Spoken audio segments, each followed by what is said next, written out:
এতদিন আমরা এক পাগলের লাফালাফি দেখলাম, আবার নতুন করে আর একটা পাগলের উদয় হয়েছে।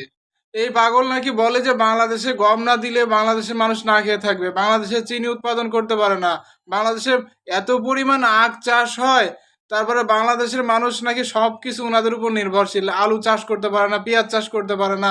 এই নতুন করে আর একটা পাগল আইছে, ঠিক আছে?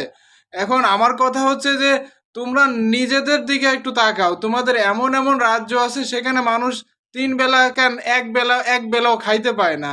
আবার তোমাদের ওখানে টয়লেটের সিস্টেম, রাস্তাঘাটে যেখানে সেখানে পুরুষ মহিলা একসাথে বসে তোমরা টয়লেট করো, তোমরা আবার অন্য অন্য দেশের উপর আঙুল তোলো। আমাদের দেশের মানুষ তোমাদের থেকে অনেক ভালো আছে। আমাদের দেশের কোনো জায়গার মানুষ না খেয়ে থাকে না। আমাদের দেশের কোথাও দেখাইতে পারবে না যে খোলামেলা জায়গায় আকাশের নিচেই বসে নারী পুরুষ একসাথে বসে টয়লেট করে। তোমাদের ওখানে অহরহ আছে। আমি নিজে ওখানে ছিলাম, আমি 5 বছর ছিলাম, আমি দেখে আসছি, ঠিক আছে? তোমাদের ওখানে তোমরা আগে নিজের দিকে তাকাও, তারপর অন্যদের নিয়ে কথা বলো। আমাদের এখানে আমরা খাদ্যের স্বয়ংসম্পূর্ণ। তোমরা কিছু পাঠায়ও না, আবার আর পাগল বলে ভিসা বন্ধ করে দে, ভিসা বন্ধ করে দে। তোদের ওখানে আবার বলো ডাক্তাররা চিকিৎসা দিবে না, ডাক্তারদেরকে বলে দিয়েছে চিকিৎসা দিবে না। আরে চিকিৎসা দিস না, তুই চিকিৎসা দেওয়ার দরকার নেই। তোরা কি ফ্রি চিকিৎসা দিস, মাগনা চিকিৎসা দিস আমাদের?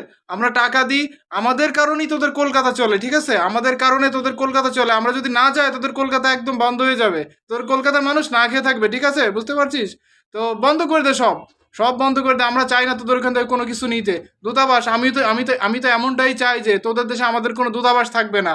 আর তোরা তোরা মাথায় রাখবি যে আমাদের দূতাবাস যেরকম করছিস তোদের দূতাবাস কিন্তু আস্ত থাকবে না, ঠিক আছে?